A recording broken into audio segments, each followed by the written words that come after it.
Mr. Speaker, thank you for the opportunity to make my comments on this matter. Mr. Speaker, Honorable Ken Ofori-Atta, a former Minister of Finance and a former presidential envoy, has contributed to nation building. Mr. Speaker, in 2021, when His Excellency Nana Addo Dankwa Akufo-Addo nominated him for the Finance Ministry portfolio, this House had to wait because he indicated he was unwell and seeking for medical treatment outside. Mr. Speaker, in fact, when he even came, he was the only minister that his vetting took 2 days.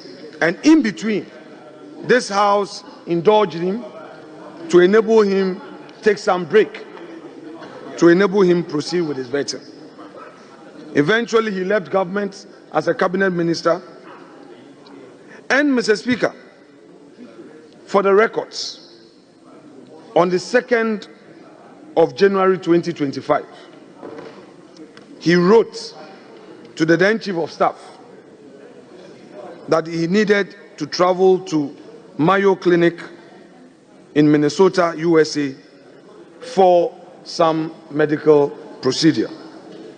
Mr. Speaker, after President Mahama had taken office, he again wrote to the current Chief of Staff in a letter dated the 22nd of January 2025,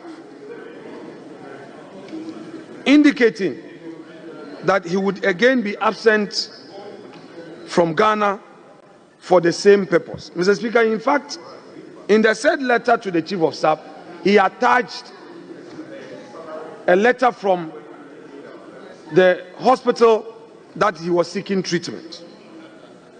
Mr. Speaker, indeed, the OSP wrote to him on the 24th of January.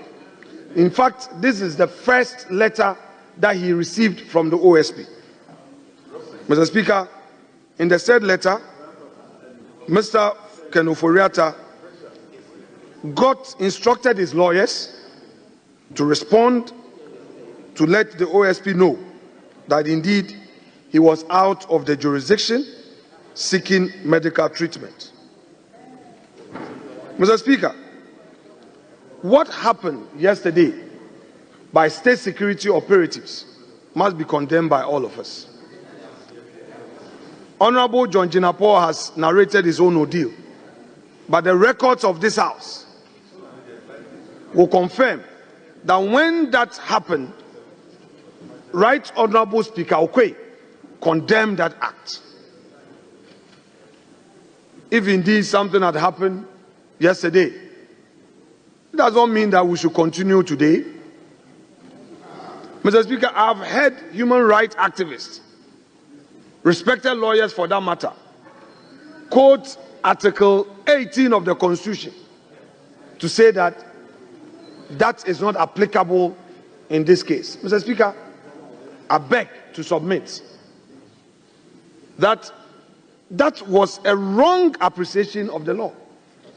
Military men led by Mr. Richard Jakpa unlawfully entered the premises of Mr. Ken Ofori-Atta, searched his rooms. Honorable Minority Leader, the unlawful entry is by your own determination. Mr. Speaker, you know that by virtue of where we sit, we are able to do some background check before we come here. I wouldn't want to mention names, but Mr. Speaker, when inquiry was made, Mr. Speaker, when inquiry was made, it was obvious, and I stated for emphasis that those officials from the state did not have any warrant. Mr. Speaker, we should not encourage such an approach. We should not. Our democracy is still young. Today, it is Ken Ofori-Atta. Tomorrow, it will be another person. Some of our colleagues should not forget that only yesterday, it took the intervention of certain prominent members of our side to ensure that they were not mistreated. We will not mention names. They know. So these should be the voices of reason on this occasion. Some members worked in the night to ensure that people, members of the political class who are members of this house, were not mistreated. Mr. Speaker, let me remind colleagues, today, if you are praising the OSP, let's not forget that not too long ago, we had some of our members at the receiving end by the OSP. Don't let us also forget that even the president himself became a subject matter of OSP investigation. And he was not happy with certain words used by the OSP against him. So don't let us celebrate. Don't let us celebrate because today it is Ken Ofori-Atta. Mr. Speaker, all manner of things are being said that Ken has done this, has done that, has done that. I listened to my colleague from Keta, and I listened to my respected colleague from Bogatanga Central, enumerating what to him amount to offenses. And they also argued again that the man has not been tried, therefore there cannot be any human rights abuse. Mr. Speaker, if you invade somebody's home and raid his home, Article 18 of the Constitution protect that person, except when you are doing so lawfully. On this occasion, there was no such law. There was no such law supporting their actions. So they shouldn't be here happy with it. These 4 years will soon come. No, Mr. Speaker, Honorable member, I think the honorable member's order, that response was in respect of the allegation of breach of natural justice. And you and I are very much aware that natural justice is in two main ways: the Odi Atram pattern and Nemo Judas in Council,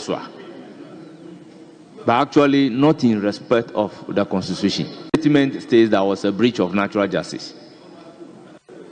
Mr. Speaker, the contention here is that the man's home was raided by state security operatives, rather unlawfully.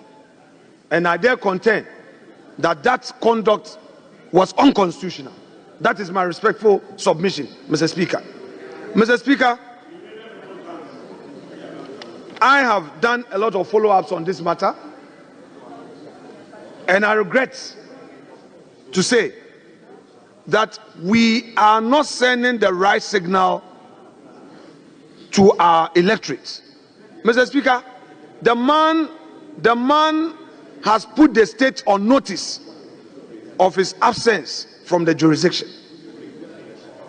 He has made available his medical records coming from a respected medical facility. Mr. Speaker, today, I repeat, if our friends think that it is another person, so it is okay, and they are describing Ken Ofori-Atta in all manner of forms, let me remind them that none can ever rule this country with perfection. The man, Mr. Speaker, at the risk of being repetitive, Honorable Stephen Amwa was clear in his language of submission that indeed the successful implementation of the free SHS was led by Ken Ofori-Atta as a finance minister. He made sure that he rolled out all important policy of government. Mr. Speaker, if you have any issue, follow due process of law. It is not enough for national security to raid his home. It is not enough to carry armed military men to his residence to terrorize his children and by extension his neighbors. Mr. Speaker, we must, as a house, be united with one voice to condemn this act. Today is Ken Ofori-Atta.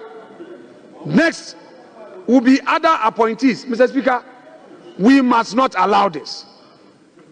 Mr. Speaker, only yesterday we saw the Attorney General applying to the court with an application we call nolli prosequi in law, simply saying that he's discontinuing certain cases.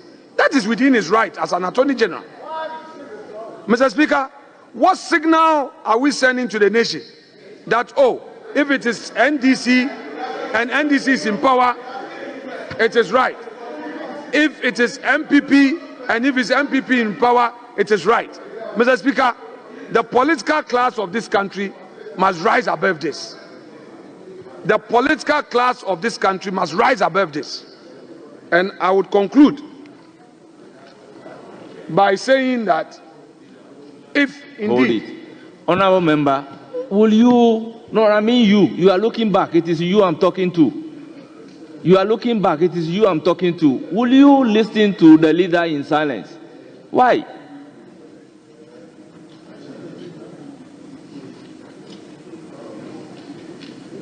Leader, continue. Mr. Speaker, Honorable Member for Keta talked about karma. And I agree with him. I've been reading a lot about karma. The wheels of karma indeed grind slowly, but with great surety. You have quoted it today. Enjoy it whilst it lasts. Mr. Speaker, today he says that we are reaping the fruits of a karmic effect of our actions. So it should be so. You have just come into government. You have a lot of projects you want to undertake. You'll be going to PPA. Ministers will be taking decisions. Some will be good, some will be bad. You roll out policies for Ghanaians to benefit. Some will pay, some will not pay. You would engage the business community. So bear in mind that this karma you have just referred to, 4 years from today, we may. You can even call it 50 years. 50 years, 60 years. So let us solve the problem now. Let us encourage state security agencies with a mandate to investigate and prosecute to follow the law. Let's encourage them to follow the law. Honorable Nitiwu, in his submission, was being very emotional because just a week ago, he had to invite the leaders to intervene. Some and the clerk. Some people calling themselves state security operatives chased him, his car, a former defense minister. And when they saw the car papers, they now realized that whatever the information they had was wrong.